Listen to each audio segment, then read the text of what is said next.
Hello दोस्तों, कैसे हैं आप सभी लोग। एक बार फिर से वेलकम है आपका मेरे YouTube channel study with Yogesh में। कल मैंने आपको हिंदी का सेशन पढ़ाया था और हिंदी में हम लोगों ने जो गद्य वाला सेक्शन है वो कंप्लीट करने के बाद पद्य के भी हमने बहुत से सेशन कंप्लीट कर लिए हैं। आप लोगों से रिक्वेस्ट करता हूं कि आप लोग एक काम करना, प्लेलिस्ट में जाके जो भी नए लोग हैं जिसने भी वीडियोस नहीं देखी हैं हिंदी की, सारी वीडियो अपलोड हैं, एक क्रम से उसको शुरू कीजिए, ठीक है। क्योंकि मैं उन टॉपिकों पे दोबारा नहीं आऊँगा, मैं सिर्फ उसके क्वेश्चन कराऊंगा, पहली बात, ठीक। दूसरी बात, जो हम लोग आज से क्लासेस लेंगे, जैसे अभी इस हफ्ते थोड़ा सा जीएस पीछे चल रहा था तो मैंने अचानक से टर्न करके आज की क्लास, मंडे की क्लास, ट्यूसडे की क्लास और वेडनेसडे, यानी आने वाली 4 क्लासेज आपकी जीएस की रहेंगी, फिर 3 क्लास आपकी उत्तराखंड की रहेंगी, ठीक है। और कल आप लोगों को लाइव आना है शाम को 7 बजे। टॉपिक मैंने आपको बताए हैं, आपको क्या पढ़ के आना है, ठीक। दूसरी चीज देखो, एक हल्का सा डरा नहीं रहा हूँ, हल्की सी एक हिंट देता हूँ आप लोगों को। जैसे कि आप लोगों ने मुझे अपना मेंटर मान रखा है, आप मानते हैं कि मैं आपको सही दिशा दे रहा हूँ, तो एक चीज मेरी सुन लेना इसको ध्यान से। पेपर का जो लेवल है, यानी जो आप भर रहे हैं, अब जो भी ग्रेजुएशन लेवल का पेपर होगा उसका बढ़िया स्तर होगा, ठीक है। ये कोई डराने वाली बात नहीं है। आप लोग मेहनत कीजिए, मतलब ये कहने का मतलब है आप लोग बैकफुट में मत खेलना, ठीक है, हमेशा फ्रंट फुट पे खेलना है। मैं ये कहना चाहता हूँ, आप लोगों को क्या चीज़ नहीं आती वो ध्यान से सुनो। आपको ना आने वाली चीज़ है वो जिसको आपने सुना ही नहीं है, जिसको आपने पढ़ा ही नहीं है, ठीक है। जब आप किसी चीज़ को पढ़ लेते हैं, जब आप किसी चीज़ को सीख लेते हैं, उसके बाद आपको हर चीज़ आने लग जाती है। यानी कहीं ना कहीं आप में कमी जो है वो ये है कि आप उस चीज़ तक पहुंच नहीं पाते जो आयोग पूछता है, ठीक है। तो मैं ये कहना चाह रहा हूँ कि अगर आपको जो सिलेबस में टॉपिक दिए हैं थोड़ा उसको समझने में डिफिकल्टीज होती है, दिक्कत आती है, कुछ भी होता है, लेकिन आपको उसको पीछे नहीं हटना है, पढ़ना है, सीखना है। और आपने आपसे खुद पूछिए, पढ़ने के बाद कोई भी चीज़ नामुमकिन नहीं होती, आप खुद सीख जाते हैं, ठीक है। आपको वही चीज़ नहीं आती जो आपने सुनी ही नहीं है, जो आपने पढ़ी ही नहीं है, पढ़ी हुई चीज़ सब आपको आती है, ठीक। तो आज हम अगला टॉपिक आप लोगों का शुरू करेंगे और ये उसने जीएस के अंदर दे रखा है, महाकाव्य काल, ठीक है। हेडिंग डाल दीजिए महाकाव्य काल। अब इसमें क्या होगा, देखिए ये तो मैं पढ़ाऊंगा ही पढ़ाऊंगा, हर दिन आपको मैं लास्ट के 5, 7, 8 मिनट विविध क्वेश्चन कराऊंगा, ठीक है, हर चैप्टर के। जैसे हिस्ट्री चल रही है तो हिस्ट्री की जो एंशिएंट हिस्ट्री हमने अभी तक पढ़ी है, जो इंपोर्टेंट क्वेश्चन पेपरों में आए हुए हैं या जो आ सकते हैं, उससे भी संबंधित मैं लास्ट में 5-10 मिनट क्वेश्चन कराऊंगा, ठीक है। महाकाव्य काल का सबसे पहले मतलब क्या होता है, ये कहना चाह रहा है कि जिस टाइम रामायण था या जिस टाइम महाभारत लिखी गई थी या रामायण चल रहा था, उस दौर में जो सामाजिक और राजनीतिक स्थिति, उसके बारे में हमने क्या करना है, अध्ययन करना है। यानी रामायण प्लस महाभारत, ठीक है। यानी रामायण और महाभारत के टाइम पे जो समाज था, जो राजनीति थी, उसके समय में हमने अध्ययन करना है और उसी को इसने क्या दिया है आपके टॉपिक सिलेबस में, आपका महाकाव्य काल। यही हम लोगों ने आज क्या करना है, पढ़ना है, ठीक है। यानी रामायण और महाभारत कालीन समाज और राजनीति की स्थिति, ठीक। सबसे पहले देखिए, ये जो टॉपिक है ये बहुत ज़्यादा आपको किताबों में देखने को नहीं मिलेगा, नहीं हमने इसको बहुत ज़्यादा डीप पढ़ना है, एक नॉर्मल आइडिया हमें होना चाहिए। और आयोग भी अभी तक तो मैंने नहीं देखा इससे कोई उसने क्वेश्चन पूछा है, लेकिन हम लोग नहीं छोड़ेंगे टॉपिक, क्योंकि उसने सिलेबस में लिख के दिया है। अगर वो कल के दिन यहाँ से क्वेश्चन पूछता है और जिसने पढ़ा होगा उसकी तो बल्ले बल्ले, लेकिन जिसने नहीं पढ़ा होगा वो वहीं बेहोश हो जाएगा, ठीक है। तो बिल्कुल बेहोश नहीं होना है, मेहनत करनी है, ठीक। अब देखिए, जो रामायण था, ये जो टाइम पीरियड था रामायण काल का, ठीक है, ये कब था। सबसे पहले आप लोगों को पता होना चाहिए, जो रामायण का टाइम पीरियड था वो था 4वीं सदी ईसा पूर्व से 2री सदी ईसा पूर्व के आसपास, ठीक है। यानी 4th BC से 2nd BC तक, यानी 4वीं सदी ईसा पूर्व से 2री सदी ईसा पूर्व तक रामायण का टाइम पीरियड माना जाता है, ठीक है। यानी कहीं ना कहीं इस दौरान रामायण से संबंधित जो भी चीजें थी वो सामने आई थी, ठीक। अब जो रामायण है इसमें आप देखेंगे, अब देखना तो है नहीं, जो पढ़ना है यानी सीखना है हमने। इसमें क्या क्या है, इसमें 24,000 श्लोकों का वर्णन किया गया, लगभग इसमें 24,000 श्लोक हैं, ठीक है। अगर आपसे पूछता है, कोई भरोसा नहीं, ठीक है, रामायण में कितने श्लोकों का वर्णन किया गया है, तो आप क्या बताओगे, 24,000 श्लोक, ठीक है। 24,000 श्लोकों का इसमें क्या किया गया है, वर्णन किया गया है। अब आता है कि सर इसमें से आप पूछेंगे सर ये क्या हम पढ़ रहे हैं, ठीक है। इन नंबर ऑफ श्लोक की वजह से इसको एक पर्टिकुलर चीज कहा जाता है, वो आपसे पेपर में पूछा जा सकता है। इसको बोला जाता है चतुर्विंशति साहस्त्र संहिता, ठीक है। क्या बोला जाता है, इसको ध्यान रखना, ठीक है, इसको आपने नोट करना है, ये पेपर में आपका आ सकता है। चतुर्विंशति, ठीक है, चतुर्विंशति, ठीक है, साहस्त्री संहिता, साहस्त्री संहिता, ठीक है। अब देखिए क्वेश्चन क्या पूछ सकते हैं। अगर आपसे क्वेश्चन ये पूछेगा कि चतुर्विंशति साहस्त्री संहिता या साहस्त्री संहिता किसे बोला जाता है, आप सीधे सीधे क्या बोलेंगे, रामायण। पेपर में क्या होगा, महाभारत, रामायण या कुछ रामचरितमानस, कुछ भी पूछ सकता है, ठीक है। तो आपको ध्यान रखना है चतुर्विंशति साहस्त्री संहिता किसको कहा गया है, रामायण को। और क्यों कहा गया है, क्योंकि इसमें 24,000 श्लोकों का क्या किया गया है, वर्णन किया गया है। पढ़ा होगा, क्वेश्चन सही होगा, पेपर में आए ना आए इससे कोई फर्क नहीं पड़ता, लेकिन सिलेबस हमने कंप्लीट करना है, ये मान के आपने चलना है, आपने मेहनत करनी है। इसके दाएं बाएं भी क्वेश्चन आएगा, मैं भरोसा दिलाता हूं कि क्वेश्चन आपका सही होगा, ठीक है। अब देखिए जो चतुर्विंश संहिता है, अब ऐसी ही महाभारत में भी कुछ ना कुछ होगा। तो महाभारत का जो टाइम पीरियड माना जाता है वो 4वीं सदी ईसा पूर्व से शुरू होता है, और जो उसका वर्तमान स्वरूप होता है वो 4वीं ईसा तक चलता है, ठीक है। यानी जो महाभारत है, जैसे आपने रामायण का लिख लिया होगा, मैं महाभारत का लिख के बताता हूँ, ठीक है। देखिए जो महाभारत है, महाभारत, इसका जो टाइम पीरियड है, ठीक है, ये माना जाता है 4th BC यानी 4वीं सदी से ईसा पूर्व से शुरू होता है, और इसका जो वर्तमान स्वरूप आता है वो 4th AD तक आता है, ठीक है। वर्तमान स्वरूप ये कब तक आता है, 4th AD यानी 4वीं ईसा या AD जो भी आपको होगी, ठीक है। यहां तक क्या था महाभारत के बारे में बताया गया, ठीक। अब देखिए इसमें भी श्लोक हैं, इसमें भी श्लोकों का वर्णन किया गया है। तो इसमें नंबर ऑफ जो श्लोक हैं वो लगभग 1 लाख श्लोक हैं, इसीलिए इसको सत सहस्त्र संहिता बोला जाता है, ठीक है। तो इसमें जो श्लोक हैं, इसमें श्लोकों का नंबर कितना है, लगभग 1 लाख, लगभग 1 लाख इसमें श्लोक हैं। इसी 1 लाख श्लोक की वजह से इस महाभारत को बोला जाता है सत सहस्त्र संहिता, ठीक है। क्या बोला जाता है, सत सहस्त्र संहिता। ध्यान रखना इस चीज को, बिल्कुल गलत नहीं होना चाहिए पेपर में, ठीक है। यानी ये सिलेबस का हिस्सा है, इसीलिए मुझे पढ़ाना पड़ रहा है, वरना ये टॉपिक नहीं पढ़ाता मैं, ये सिलेबस के अंदर दिया गया है, ठीक है। यानी सत सहस्त्र संहिता किसे बोला गया पूछता है तो महाभारत को बोला गया है। एक नंबर लीड लेके सिलेक्शन के जितने करीब पहुंचोगे उतनी खुशी होगी। जितना मैंने, एक बात खुद अपने आप से पूछो, चेंजेज आए हैं नहीं आए हैं, यानी मेरी क्लास पढ़ने के बाद आपके अंदर परिवर्तन हुआ है या नहीं हुआ है, मुझे कमेंट करके आप लोगों ने बताना है कि मेरी क्लासेस से फायदे हो रहे हैं कि नहीं हो रहे। ये सब चीजें बताओगे, अधिकतम लोग कमेंट करोगे तो मुझे भी क्या मिलता है, मोटिवेशन मिलता है। जिस प्रकार से मैं आपको मोटिवेट करता हूं पढ़ाने के द्वारा, आप लोगों को मुझे मोटिवेट करना है लाइक, कमेंट और शेयर करके, ठीक है। ये बताओगे कि फायदा हो रहा है कि नहीं, ठीक। अब देखिए सत सहस्त्र संहिता किसे बोला जाता है, तो महाभारत को। क्यों, क्योंकि इसमें लगभग 1 लाख श्लोकों का क्या किया गया है, वर्णन किया गया, ठीक। अब देखिए जो महाकाव्य काल था, यानी ये दौर था, इस दौर में क्या होने लगा था, जो छोटे छोटे कबीले थे, पहले मैंने मतलब वैदिक पीरियड, उत्तर वैदिक पीरियड, इस टाइम पे जो पढ़ाया था, उन कबीलों का साइज बढ़ने लग गया था, और देश में बड़े बड़े राज्यों का क्या होने लग गया था, उदय होने लग गया था। और आर्यों का जो विस्तार था, यानी ऋग्वैदिक जो आर्य थे, जो अपने आप को श्रेष्ठ मानते थे, भारत के अधिकतम भागों में उनका क्या होने लगा, फैलाव होने लग गया, ठीक है। तो इसकी एक विशेषता थी महाकाव्य काल की, बड़े बड़े राज्यों का क्या हो गया था, उदय, ठीक है। बड़े राज्यों का उदय प्रारंभ हो गया था, और जो ऋग्वैदिक आर्य थे वो अधिकतम भाग में क्या होने लगे थे, विस्तारित होने लग गए थे। ये आपको पता चल गया, ठीक है। आर्यों का प्रचार प्रसार अधिकतम भागों में। तो जो राज्य थे उनमें कुछ राज्यों के एग्जाम्पल मैं आपको बताता हूं, ठीक है। जैसे देखिए महाकाव्य काल में जिन राज्यों का उदय हो था उनके नाम लिख लीजिए। देख, एक जैसे लिख लीजिए पांचाल, क्या लिखेंगे, पांचाल। दूसरा लिख लीजिए कौशाम्बी, अगला लिख लीजिए कौशल,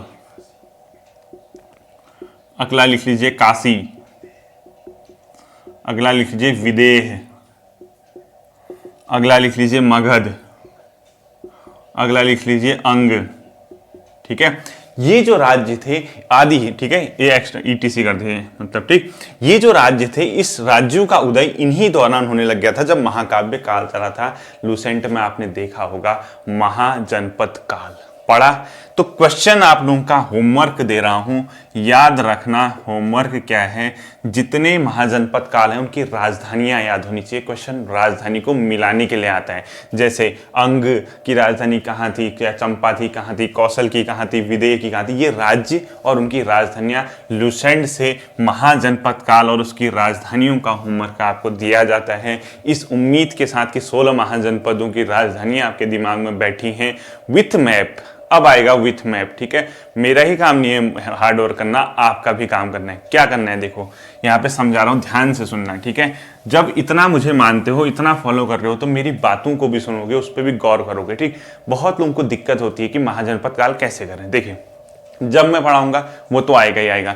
आपको क्या करना है, महाजनपदों की सिर्फ लोकेशन देखनी, कहाँ कहाँ थी, अब कैसी थी। अब जिसको नहीं समझ आ रहा तो अगली क्लास का वेट कर लो, मैं कराऊंगा महाजनपद काल, ठीक है। आपको अभी क्या करना है, महाजनपदों के नाम, उनकी राजधानियां कहाँ थी, इतना आपके दिमाग में रहना चाहिए। अगली क्लास में महाजनपद काल में सब समझा दूंगा, ठीक है। तो ये आपका होमवर्क है।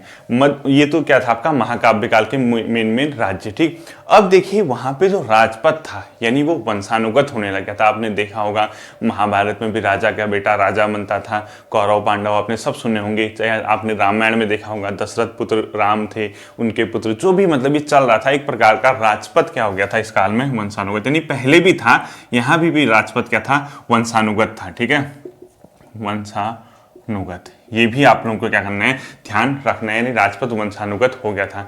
रामायण जो था उसमें 18 विभागों का वर्णन मिलता है, यानी 18 टाइप के डिपार्टमेंट मिलते हैं, ठीक है। तो रामायण में कितने विभागों का वर्णन मिलता है, पूछता है, रामायण में कितने विभागों का वर्णन मिलता है, ठीक है। तो 18 विभागों का रामायण में क्या मिलता है, अपने आप में वर्णन मिलता है। ये भी आपको ध्यान रखना है। जो महाभारत था, महाभारत में 36 मंत्रियों का लगभग क्या मिलता है, उल्लेख मिलता है, ठीक है। महाभारत में कितने मंत्रियों का उल्लेख मिलता है, लगभग। अब आप कहोगे सर ये क्या पढ़ा रहे हो, बकवास। ये जो रामायण और महाभारत टॉपिक लिखे हैं, साथ में उसने क्या लिखा है, सामाजिक प्लस राजनीतिक स्थिति। राजनीतिक का मतलब कौन कौन से राज्य थे, ये जो रामायण में विभाग कितने थे, महाभारत में जो मंत्रियों की संख्या क्या थी, यही राज्यक्रम होता है, यानी राजनीतिक व्यवस्था होती है, ठीक है। आप लोगों के ये दिमाग में रहना चाहिए। अब देखिए, जो महाभारत है उसमें 5 प्रकार के गणतंत्रात्मक राज्यों का उल्लेख मिलता है, ठीक है। तो आप लोग नोट कीजिए, मोस्ट इंपोर्टेंट कर दीजिए, महाभारत में 5 गणतंत्रात्मक राज्यों का उल्लेख, यानी जहां गणतंत्र था, ठीक है, राज्य का उल्लेख। अब आधे लोग इंग्लिश मीडियम वाले होंगे, वो कहेंगे गणतंत्र क्या होता है, ठीक है। रिपब्लिक जिसको बोलते हैं, जहां पे क्या होता है, जनता भी साथ होती है, राजा भी साथ होता है, तानाशाही नहीं होती। जैसे हमारा देश गणतंत्र है, राज्य का सर्वश्रेष्ठ जो राज्य पद है वो वंशानुगत न होकर इलेक्टोरल होता है, ठीक है, यानी चुना जाता है उसको। तो गणतंत्रात्मक कितने थे, 5 राज्य जिसका उल्लेख मिलता है। इन राज्यों के नाम आपको आना चाहिए, इनको लिख लीजिए। एक का नाम यादव, एक का लिख लीजिए कुक्कुर, एक का लिख लीजिए भोज, ठीक है। यादव, कुक्कुर, भोज, अंधक और वीरनीस, ठीक है। मतलब ये 5 राज्य थे, यादव, कुक्कुर, भोज, अंधक और वीरनीस, ठीक। वीरनीस जिसको कहते हैं, वीरनीस। ये क्या थे अपने आप में, महाकाव्य काल या महाभारत में 5 गणतंत्रात्मक राज्यों का उल्लेख मिलता है, जिनमें यादव, कुक्कुर, भोज, अंधक या वीरनीस। अगर आपसे पूछता है कि महाभारत में कितने गणतंत्रात्मक राज्यों का उल्लेख मिलता है, आप बताओगे 5। निम्नलिखित में कौन सा एक महाभारत में गणतंत्रात्मक राज्य नहीं था, आपको दिमाग में रखना है। यादव, कुक्कुर, भोज, अंधक और वीरनीस थे। यादव आपने देखा होगा महाभारत वगैरह, जहां कृष्ण वगैरह भी देखे होंगे, ठीक है। अब ये जो थे, इनका एक संघ हुआ करता था, ठीक है, एक प्रकार का संघ था, जिसके अध्यक्ष कौन थे, कृष्ण, ठीक है। अध्यक्ष कौन थे, कृष्ण। इनके अध्यक्ष कौन थे, लास्ट फाइनली कृष्ण, यानी इनके संघ का कौन था अध्यक्ष, कृष्ण हुआ करते थे, ठीक है। ये तो थे बेसिक चीजें। अब लिख लीजिए इसकी सामाजिक स्थिति।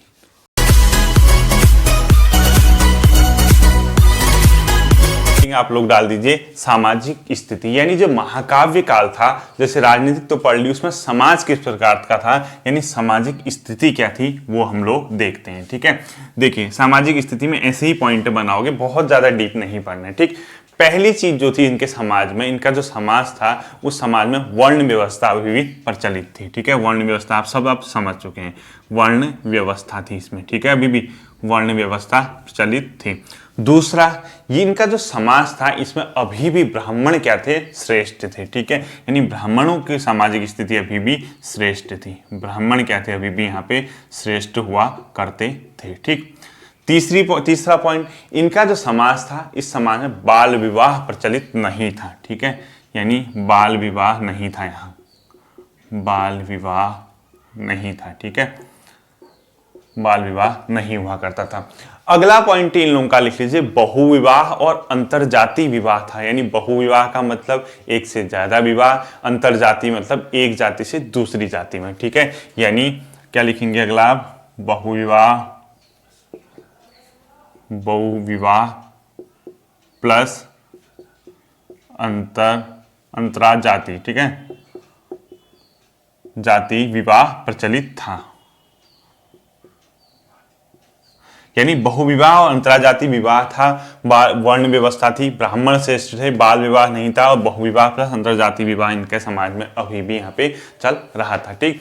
सती प्रथा का भी इनके समाज में उल्लेख मिलता है। आप कहेंगे आधे लोग सती प्रथा क्या होती थी, पहले के टाइम पे क्या होता था, किसी अगर लड़की की यानी किसी औरत की, महिला की अगर उसके पति की मृत्यु हो जाती थी तो उस महिला को भी सती होना पड़ता था, यानी उसकी चिता भी क्या कर देती थी, उस महिला को भी चिता में जाना पड़ता था, ठीक है। बहुत बुरी प्रथा थी। आगे मॉडर्न हिस्ट्री में पढ़ाऊंगा कि राजा राम मोहन राय के प्रयासों से भारत में विलियम बेंटिंग गवर्नर थे, उनके प्रयासों से सती प्रथा का 1829-30 में अंत हुआ था, ठीक है। देखिए अगला क्या था यहाँ पे, सती प्रथा भी प्रचलित थी, ठीक है। सती प्रथा क्या थी यहाँ पे, प्रचलित थी। ये भी आप लोगों को क्या करना है, ध्यान रखना है। वैश्याओं का भी यहाँ पे क्या मिलता है, उल्लेख मिलता है, ठीक है, इनके समाज में। किसका, वैश्याओं का उल्लेख किसमें मिलता है, महाभारत में, ठीक है। यानी वैश्याओं का उल्लेख भी महाभारत में मिलता है। आप लोगों को ये भी क्या होना चाहिए, पता होना चाहिए, ठीक है। ये तो था इनके सामाजिक स्थिति के बारे में। अब देखिए जो इनका जो महाभारत और रामायण था, इस पर विदेशी जातियों के बारे में भी क्या मिलता है, वर्णन मिलता है, ठीक है। कुछ विदेशी जातियों का भी यहाँ क्या है, व्यवस्था मतलब मिलती है। और विदेशी जातियों में रामायण में कौन थी और महाभारत में कौन था, ये आपको पता होना चाहिए, ठीक है। रामायण की जो थी, रामायण की, इसमें जो रामायण में विदेशी जातियों का जो उल्लेख मिलता है, उनके नाम है, एक का यवन और दूसरे का शक, ठीक है, यवन प्लस शक। जबकि महाभारत में जो मिलता है, महाभारत में कौन मिलते हैं, किरात, ठीक है, याद रखना। महाभारत में कौन कौन से मिलते हैं, एक तो किरात मिलते हैं, एक पहलव मिलते हैं, पहलव और हूण, ठीक है, आदि कर दो। ये जातियों का जो कि विदेशी जातियां थी, चाहे किरात हो, चाहे पहलव हो, चाहे हूण हो, इनका भी उल्लेख किसमें मिलता है, महाभारत में मिलता है। यानी एक प्रकार से अगर क्वेश्चन पूछता है कि महाभारत में निम्नलिखित में से किन विदेशी जातियों का उल्लेख है, ये पूछ सकता है। रामायण में निम्नलिखित में से किन विदेशी जाति का उल्लेख है, ये भी आप लोगों से पूछ सकता है। आप लोगों को ये आना चाहिए, ठीक है। अब जो इनका आर्थिक जीवन था, यानी अर्थव्यवस्था जो थी, वो कृषि और पशुपालन पे आधारित थी, ठीक है। आर्थिक जीवन में क्या था इनका, कृषि, एग्रीकल्चर जिसको आप लोग बोलते हैं, प्लस पशुपालन। एग्रीकल्चर में क्या था, आर्थिक में मतलब जो इकोनॉमी सिस्टम था इनका, उसमें क्या क्या चलता था, कृषि और पशुपालन, ठीक है। अब देखिए इनके वहाँ जो शांति पर्व है, एक जैसे जो अलग अलग होते हैं, वन पर्व, शांति पर्व, तो ऐसे एक पर्व था, उसका नाम था शांति पर्व।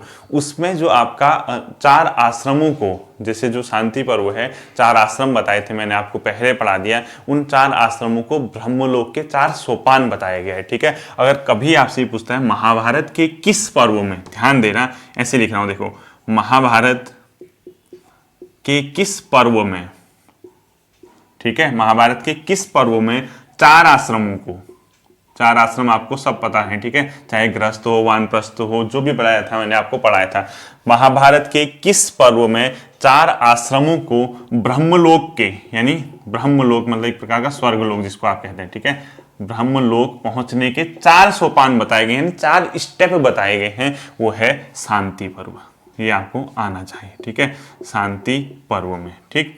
यानी महाभारत के किस पर्व में 4 आश्रमों को ब्रह्मलोक पहुंचने के 4 सोपान बताए गए हैं, आप लोगों को आना चाहिए, शांति पर्व में उसको बताया गया है, ठीक है।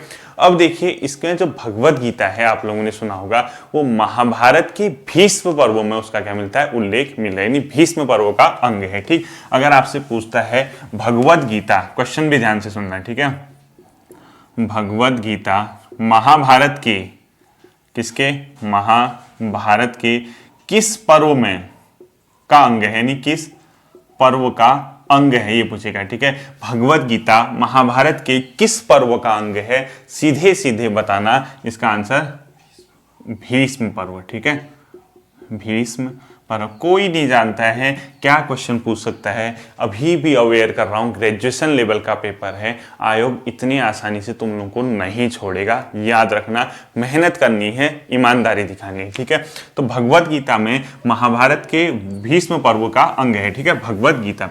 ये तो आपका हो गया। अब देखिए इसमें एक टर्मोलॉजी यूज की गई है जो है दंडिता, ठीक है। महाभारत में दंडिता किसको कहा गया है ये भी आपको आना चाहिए। और ये दंडिता जो शब्द का प्रयोग हुआ है द्रौपदी के लिए हुआ है, ठीक है। महाभारत में दंडिता किसे कहा गया पूछता है तो आप क्या बताओगे, द्रौपदी को क्या बोला गया, इसमें दंडिता बोला गया है, ठीक। अब ये क्वेश्चन तो आ सकता है, पांडवों के कुछ मित्र राज्य थे, जैसे पांडव और कौरवों की कहानी सुनी होगी, चाहे दक्षिणापथ के राज्य सुने होंगे, तो पांडवों के मित्र राज्य कौन कौन से देख लीजिए। पांडवों के मित्र राज्य लिखिए, मगध, काशी, कौशल, पांचाल, यादव जहां से कृष्ण थे, ठीक है। पांचाली भी सुना होगा आपने जहां से द्रौपदी थी, चेदी और मत्स्य, ठीक है। ये सब के सब कौन थे, पांडवों के मित्र राज्य थे, मगध, काशी, कौशल, पांचाल, यादव, चेदी और मत्स्य। और इसमें कुछ ऐसे राज्य थे जिनको दक्षिणापथ के राज्य कहा जाता था। और दक्षिणापथ के राज्य में कौन कौन से आते थे देखिए, कीर्तन, शक, यवन, सिंधु, केकई, ठीक है। ये जो आदि राज्य थे, मतलब इनको आप क्या कहते हैं, एक भोज भी लिख लीजिए, इनको क्या बोला जाता है, बहुत है इतने, ठीक है, एक भोज लिख लीजिए। ये सब के सब क्या कहलाते थे, दक्षिणापथ के राज्य, दक्षिणापथ के राज्य कहलाते थे, ठीक है। ये तो था इस महाकाव्य के बारे में बेसिक इंट्रोडक्शन, ठीक है। अब देखिए इसमें जो था मंत्री की जो राजा था, राजा की सहायता के लिए क्या था, मंत्रियों का वर्णन, यानी मंत्री राजा की सहायता करता था। विभिन्न विभागों का भी इसमें क्या किया गया, वर्णन किया गया है। और प्रशासन की जो सबसे छोटी इकाई होती थी इनके टाइम पे, वो होती थी गांव, ठीक है। प्रशासन की सबसे छोटी इकाई यहाँ पे भी क्या होती थी, गांव होती थी।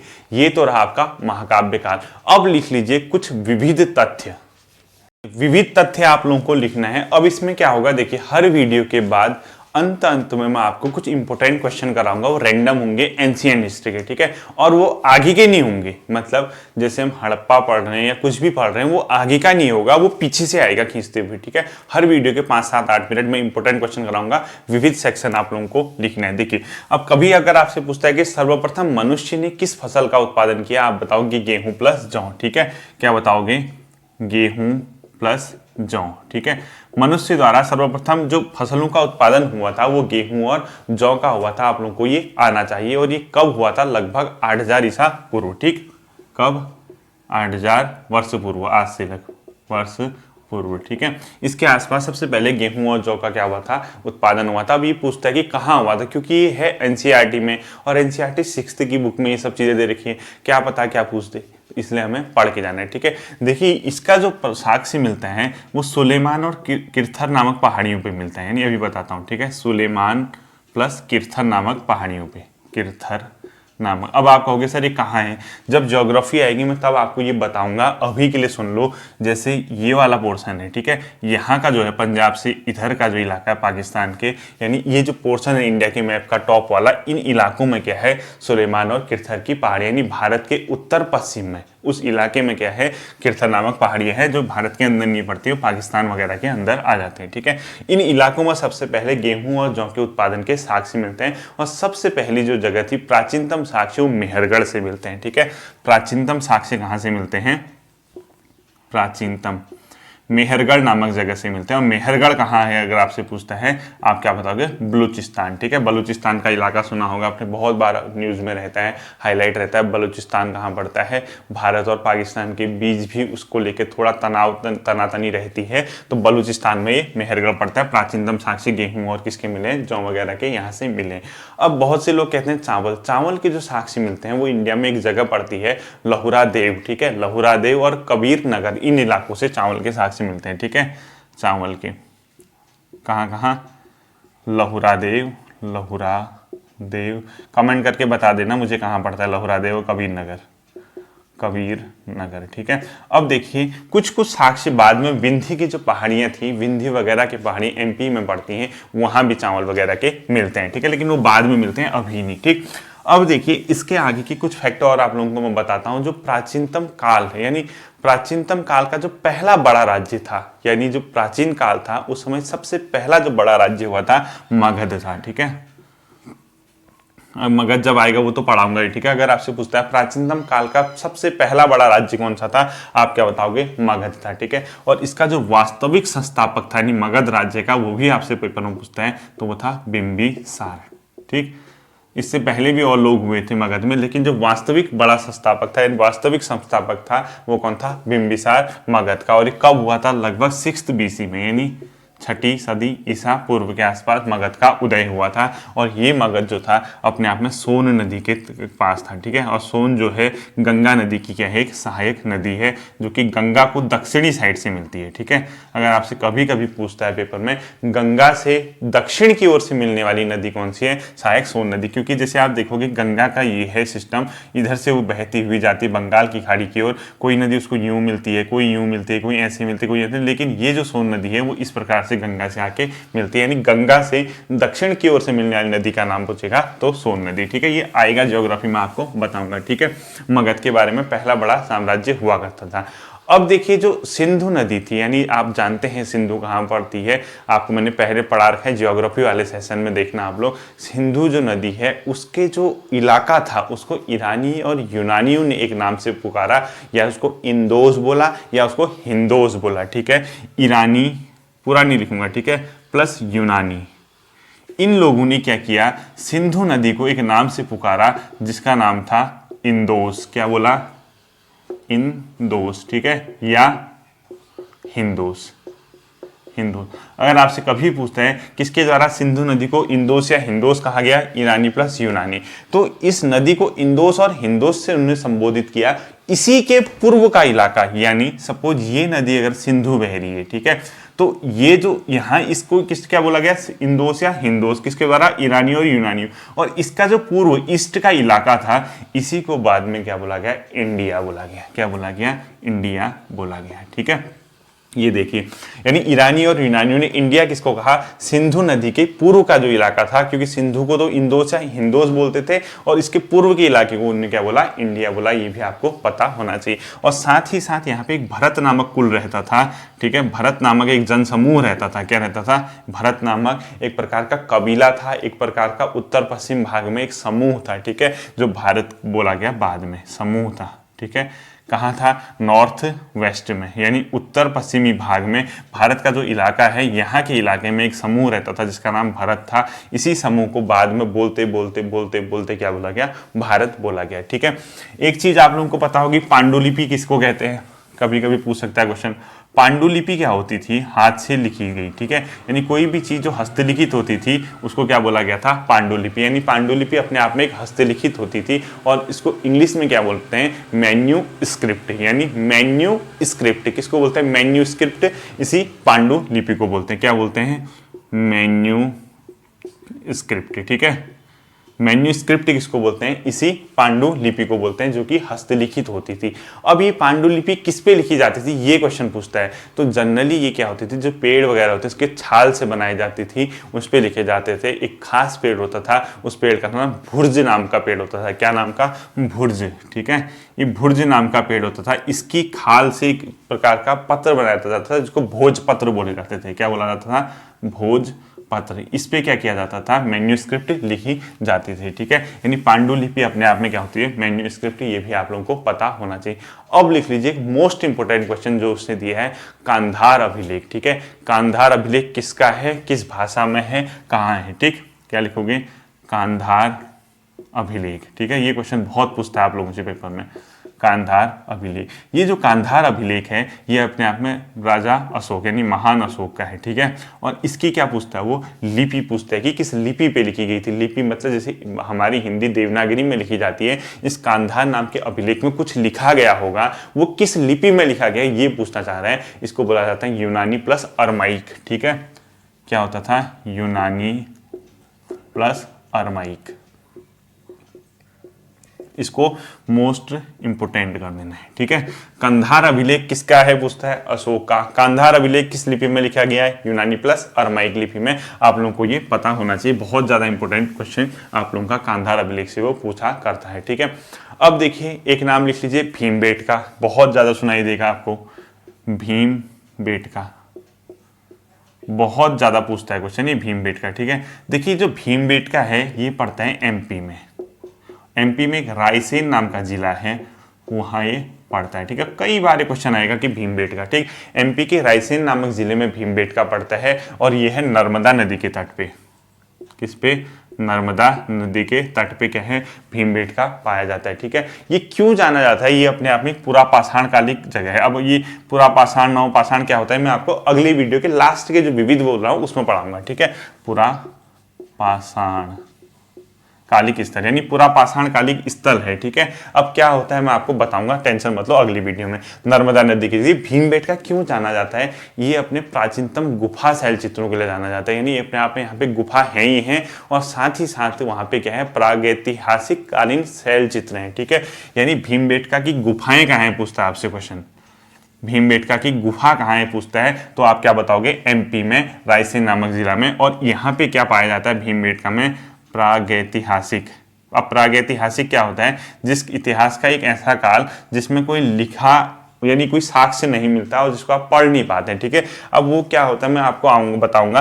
प्रागैतिहासिक काल में भीमबेटका नामक गुफा के शैल चित्र मिलते हैं, यानी प्रागैतिहासिक शैल चित्र, ठीक है। इसके लिए क्या हुआ, भीमबेटका जाना जाता है। याद रखना शैल चित्र मतलब पत्थरों पे बनाए गए चित्र, शैल माने पत्थर होता है, ठीक है। और लास्ट चीज आज की लिख लीजिए, 4 नाम लिखने हैं आपको, उसका टाइम पीरियड लिखना है, ठीक है। वो क्वेश्चन आपको आ सकता है पेपर में। पहला लिख लीजिए पुरापाषाण, पुरापाषाण। दूसरा लिख लीजिए मध्यपाषाण। तीसरा लिख लीजिए उत्तरपाषाण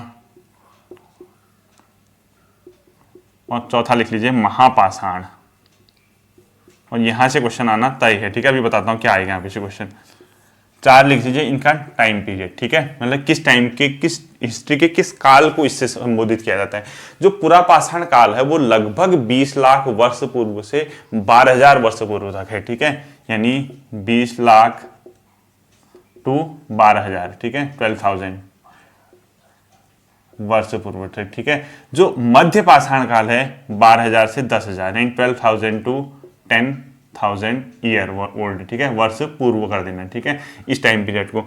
उत्तर पाषाण काल है 10,000 वर्ष से आगे को, ठीक, 10,000 वर्ष से नीचे को आते टाइम, ठीक है। सबसे इंपॉर्टेंट है महापाषाण काल और ये अपने आप में जाना भी जाता है।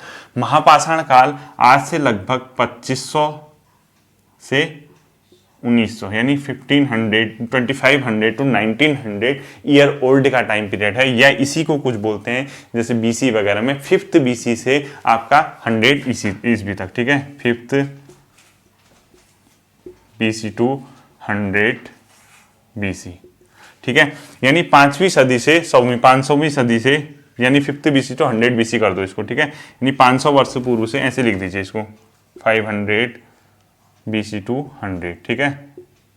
इस टाइम पीरियड को क्या बोला जाता है, महापाषाण काल बोला जाता है और बहुत ज्यादा फेमस है। महापाषाण काल से क्या क्वेश्चन पूछता है, महापाषाण काल किसको कहते हैं, दक्षिण भारत में क्या करते थे, जो कब्र बनती थी, ठीक है। यानी कब्र का मतलब जहां पे किसी की डेथ हो जाती थी उसकी बॉडी रखते थे, उस इलाके को बड़े बड़े शैल खंडों से यानी पत्थरों से बनाया जाता था, उसी को क्या बोला जाता है, महापाषाण काल बोला जाता है। ये क्वेश्चन आपसे पूछता है, ठीक है, बहुत ज्यादा। तो महापाषाण के नीचे लिख लीजिए दक्षिण भारत में जो कब्र होती थी यानी दक्षिण भारत में बनाई गई बड़े बड़े शहरों से कब्र, उस पीरियड को क्या बोलते थे, महापाषाण। यानी दक्षिण भारत के इलाकों में शैलों से बड़े पत्थरों से बनाई गई कब्र को क्या बोलते थे, महापाषाण बोलते थे, ठीक है। ये क्वेश्चन आपको आता है पेपर में।